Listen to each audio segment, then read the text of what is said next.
Satan was there from the beginning. So through that time, from the beginning, because he had knowledge from in space before the earth was created. The heavens were created first. He was a part of that creation. The angels were created by Yeshua. He was one of the holy cherubs that covered the mercy seat in heaven. So he had that knowledge, and he had the knowledge when he fell, the knowledge of evil, good and evil. And through time, wisdom grew. And this is what he teach mankind. This is what was taught to Nick Tesla and all their so-called scientists. They're all part of the occult of knowledge. That if they're willing to sacrifice and deal with certain levels of immorality, that they can obtain certain knowledge. That's the technology we have today. So does the Most High not give that technology for us people? Because it says he writes it down in the people. Yeah, but exactly. So a lot of that was written down, but look at what they use technology for. Everything in the earth was created and has a purpose. So you have to realize Satan is just using the resources for evil. They were not created for evil. But there's certain sciences that mankind is not to dub into. Like there's certain flowers and different potions that if you, certain minerals and different resources were not supposed to mix. It would cause damage to the Most High's creation opposed to adding to the Most High's creation. And that's what Satan did. He gave his leaders the technology of what to do with certain chemicals and tech, and different elements of the earth that would oppose mankind opposed to helping or benefiting mankind. The Most High gave Enoch the knowledge of the course of creation and what goes on in the earth. He even gave Solomon knowledge of how things happen in the earth. But he didn't give them knowledge of how to use it to destroy themselves. No. So I don't understand. What is it? The thing is, what I'm saying is how to define when something, the technology is from the Most High or from Satan. Obviously, Satan, if it does damage. Exactly. Satan, but does the Most High not give certain knowledge that probably we may have lost to be able to use for the good Of course. That's what. Of course. There's knowledge that they use, which is good knowledge, because they have that too. But they use that for themselves. Like, for instance, they use purifications and how to clean water and all that, and then they put fluoride in our water. You understand? So I'm not saying that everything that they're using is bad. I'm saying what they're using it for is bad. Knowledge is not all bad. But the knowledge he's given the power in elite is to destroy and kill us. It's good for them according to their ideology, but it's bad for the earth. Okay?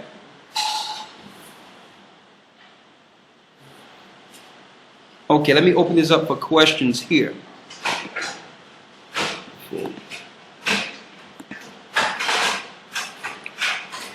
Okay, brothers and sisters, I'm going to open this up for a couple of minutes here. All right, let me pause this here. It's a lot of questions at one time. All right, the first question. Can you see these? Yes, sir. Try to go up a little bit further. Someone says the word Edomite is not in the Strongs. It's Edom. It's Idawam in the Strongs. Just same as you got Israelites, you got Edomites. It's not too hard to figure out there. What's the next one here? Why does the New Testament identify Jacob and Israel separate when identifying the servant and elect? Well, that's a good question. They're separate because the kingdom was split, the same as when you see in the Old Testament Judah and Israel. So when you hear of Israel, it's usually speaking of the northern kingdom once the once the kingdom was split after the sins of Solomon. Let's see. What's the next one here? The children of Simeon. It says, which one? Yeah. It says, Shalom, Elder. So were those children of Simeon birthed by Dinah referred to in the Testament of Job, according to Jasher 45:2? Yes. Yes. Yes. They were not Esau's. They were not Job's children.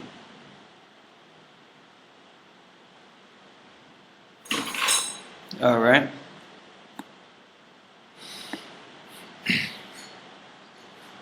Someone says, thank you for much for clearing up the Job Donna marriage and the adopted children. Much perplexity followed that lesson. Yeah, I know, but I wanted to clear it up. I made it clear when the information was coming forth that we were still within the study, but I was letting you know what we were actually looking into. Job was actually Jobab. He was Edom. He was an Edomite. He was a king in Bozrah, but he rejected the God of his father Esau, of his forefather Esau. And that still doesn't change the fact that even him, in his testament, he acknowledged who the chosen people are. More proof that any Gentile outside of Israel can renounce the gods of their fathers and follow the true God of the Hebrews and be acknowledged. The same as Cornelius. Cornelius was an Israelite who paid alms and helped the children of Israel, who helped Peter, who followed the true God of Israel and rejected the pagan gods. All right, so that also speaks to others degrading people or speaking against people because they may not look like you. By the same token, I see brothers and sisters, they talk about the white man and what the white man did and all that, but yet are now, because now you know you're Israel, you are following the same vein of hatred by going against them and speaking against them and saying things that you know you ought not to say. And yet you blame them for doing that. Okay? When there are Edomites who don't believe in the powers of this government. That want to follow the God of Hebrews. Now they're small in comparison, far in between, but you got some Edomites that believe in evolution, that believe in being atheists, that believe in all these things. If they believe in all those things, they're not going to make it. Period. Because those things, that was set up under Satan. All right. Someone asked,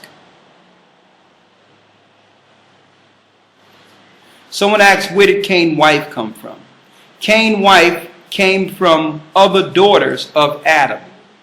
When you read in the book of Jubilees, it tells us that Cain married his sister Awan. See, Adam didn't just have Cain and Abel. All right?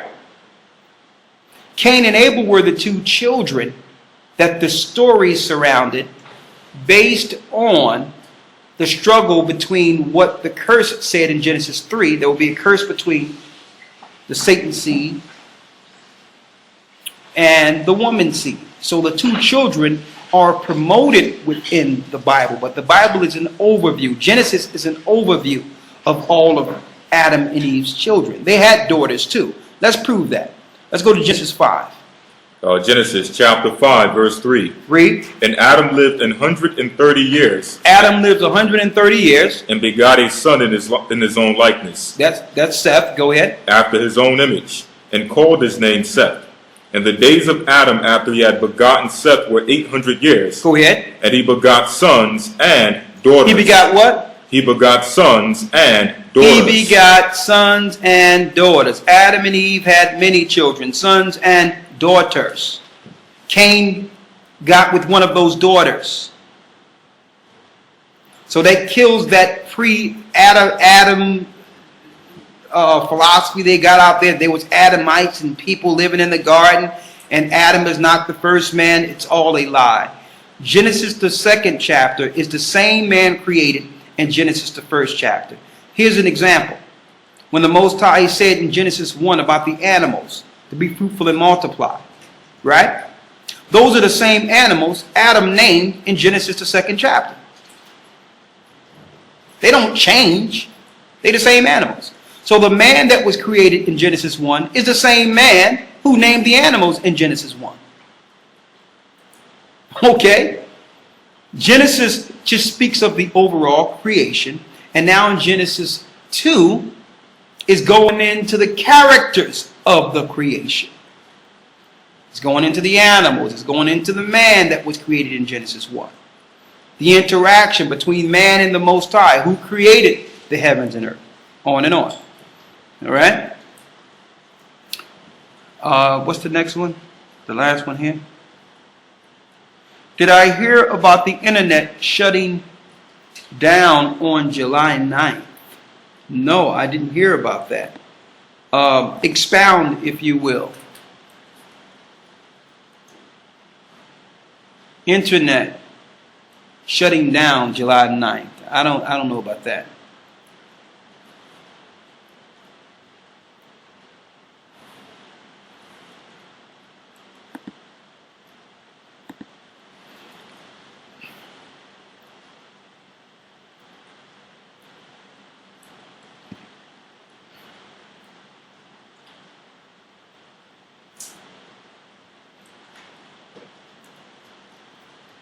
Let's see.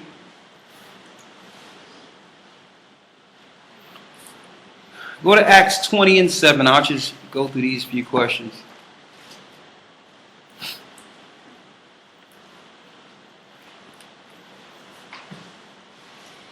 Acts chapter 20, verse 7.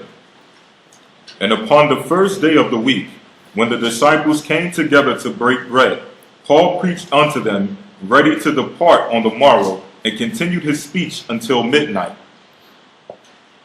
Okay. Someone says, can you explain Acts 20 and 7? Someone told me that it justifies Sunday worship. Let's go to the one where it says the first day of the week when they collected for Paul real quick. Let me show you what they was doing there.